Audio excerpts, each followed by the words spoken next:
넌 포기하고 싶은 봄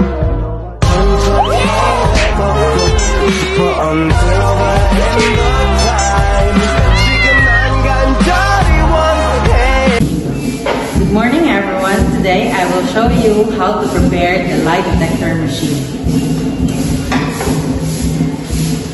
First, this is the blood pressure cuff. Its function is to measure and record changes in a person's cardiovascular activity, specifically on blood pressure and heart rate.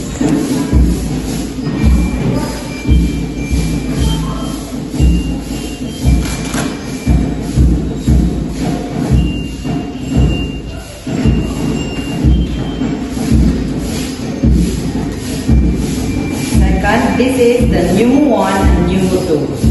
This is placed in the abdomen and thoracic part of the body. The pneumoto or abdominal respiration, it plays around the abdomen or stomach area. It measures abdominal breathing and captures deeper or irregular breathing from the diaphragm.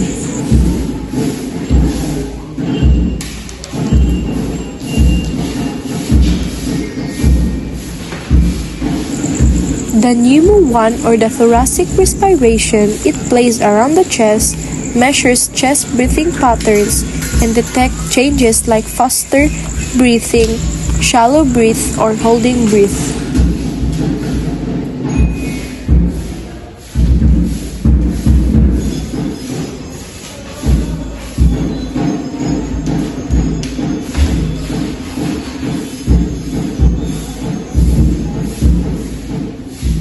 And these are the GSR.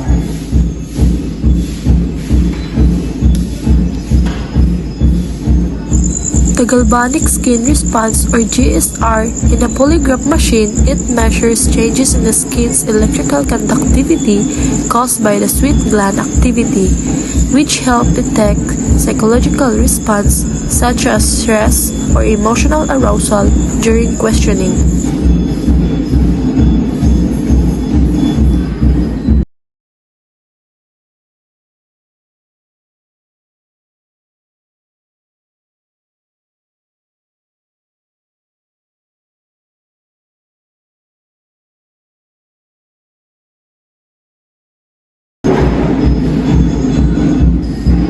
Is your name Riley Atotulo? Did you have breakfast this morning? Yeah. Do you have two legs? Yes. Do you enjoy listening to music? Yes. Do you like to read books? If you found a wallet on the street, would you return it? Yes. Would you ever take a cookie from a jar without asking if no one was looking? No.